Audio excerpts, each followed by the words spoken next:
আমি মুশকিল খুব সময় পাই না। এই প্রশ্নটার উত্তর দিতে হইলে যারা দাঁড়াতে পারছে না তাদের কাজগুলো আমাকে আগে দেখতে হবে।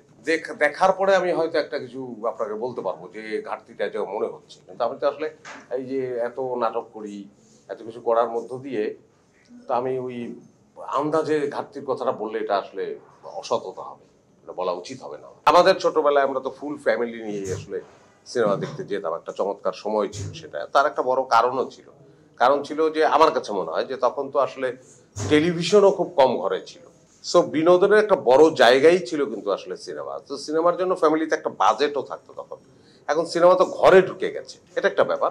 তারপরেও একটি সিনেমাকে যদি উপভোগ করতে হয় তখন সেই সিনেমাটা একজন দর্শকের প্রস্তুতিটা কোন জায়গায় হয় আসলে। সে একটা টিকিট কাটবে, ঘরে বসেই তো আমি একটা সিনেমা দেখতে পারি, তারপর আমি হলে যাব কেন? কারণ হলের স্বাদটা আলাদা বলে। এই যে টিকিট কাটা, সেখানে গিয়ে একটা আমি ঘরে বসে যখন সিনেমা দেখবো টেলিভিশন, সেটা খুব ক্যাজুয়াল একটা অ্যাটিটিউড। মাঝখানে একটু উঠে গেলাম, ওয়াশরুমে গেলাম, হ্যাঁ, আবার কাপ চা খেতে গিয়ে পাশে যে বসেছিল এই কতদূর হচ্ছে, তারপর মাঝখানে কি হইলো গল্প সে আবার বলে দেয়, তারপর বাকিটুকু দেখি। তো ঘরে বসে সিনেমাটা খুব ক্যাজুয়ালি দেখা হয়।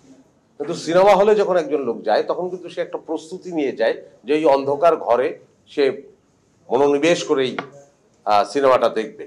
তো এই যে অ্যাটিটিউডটা দর্শকের, এটাকে আমি স্যালুট করি। এবং যে কারণে সেটার তৃপ্তিও আলাদা। আমি ঘরে বসে যে সিনেমা দেখি তার চেয়ে আমি যখন হলে গিয়ে দেখি, আমিও তো দেখি, আমি খুব তৃপ্তি পাই। সেই তৃপ্তিটা খোঁজার জন্য হলে যাওয়া উচিত। এখন সেই তৃপ্তিটা যে তারা পাবে সেজন্য আমাদের ভালো সিনেমা বানানো উচিত। আমি বিশ্বাস করি যে আমাদের দেশের মানুষ আসলে ভালো সিনেমা পছন্দ করে। এর বলবেন যে এটার কারণটা কি ভালো সিনেমা পছন্দ করে, এটা কেন মনে হয়? কারণ আমি বিভিন্নভাবে বিভিন্ন সময় এই যে নাটক দেখছি আমরা, একটা সিনেমার বাজেট আর একটা নাটকের বাজেট তো মোটেও সমান না, কিন্তু সেগুলো ভালোবেসে দেখছে। এবং সেগুলো দেখতেও যে তাদের টাকা পয়সা খরচ হচ্ছে না তা কিন্তু না, তাদের তো ওই যে ইন্টারনেটের খরচটা হচ্ছে। তারা ভালোবাসে আসলে, এবং আমাদেরকে ভালোবাসে, আমাদের সংস্কৃতিকে, আমাদের দেশকে ভালোবাসে। আসলে আমি শিল্পের সীমাবদ্ধতা দেখি না, এটা অনেক অনেক খোলা, কিন্তু সেটা শিল্প কিনা দ্যাট ইজ ইম্পর্টেন্ট। নানান ধরনের সিনেমা হতে পারে, কিন্তু সেটা সিনেমায় উত্তীর্ণ হওয়াটা একটা ব্যাপারটা হয়ে ওঠাটা জরুরি। সেটা মারামারির সিনেমা হোক, যেমন আমি একটা মারামারি সিনেমাই হয়তো আমি করবো, কিন্তু দেখে যেন মনে হয় যে এই মারামারিটা আমার পরিচালকের মস্তিষ্ক প্রসূত, এই মারামারিটা অমুক দেশের থেকে দেখে করা বা এরকম না।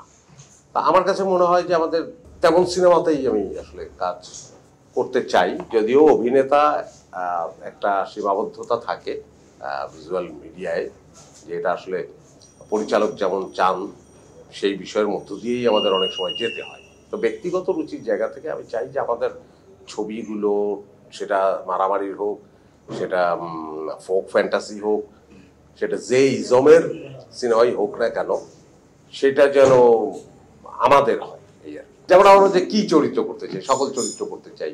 এই যে এখানে যে কজন আপনারা দাঁড়িয়ে আছেন, প্রত্যেকের আলাদা আলাদা ক্যারেক্টার, প্রত্যেকটা ক্যারেক্টারই করতে ইচ্ছা, প্রত্যেকটা ক্যারেক্টার নিয়ে গভীরভাবে ভাবনা আছে এখানে।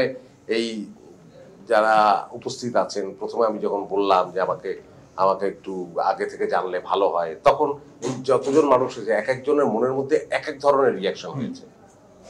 যে কারো মনে হয়েছে যে একটু বোধহয় ভাব দেখাইতেছে, কারো আবার এটা মনে হয়েছে যে না এটা তো ঠিক, ওরা তো ইনফর্ম করা দরকার। তারপর আসছে একটা নাটকে, আপনার অনেকেরই মনে হইতে পারে যে এটা আসলে কেনর ব্যাপার হচ্ছে যে ওই জায়গায় শুনলে যে এইটাকে আমি আবার এখন যেহেতু এটাই আছি, এটাকে আমি শ্রদ্ধা করছি। সো চরিত্রের অভাব নাই আসলে। আমি এই কথাগুলি বললাম যে প্রত্যেকটা মানুষেরই মনস্তত্ত্বের নানান খেলা খেলে যায়, এবং সেটা অসীম। এক একটা মানুষেরই এত বেশি শেড। তো আমি ফিক্স করে যে কারণ অমুক চরিত্রটা তমুক চরিত্রটা, এরকম কোনো লিমিটেড না। চরিত্রের অভাব নাই, যেটা সামনে আসবে এবং সেই চরিত্রটা চোখ বন্ধ করে আমি যদি দেখতে পাই তাহলে সেটা করতে চাই।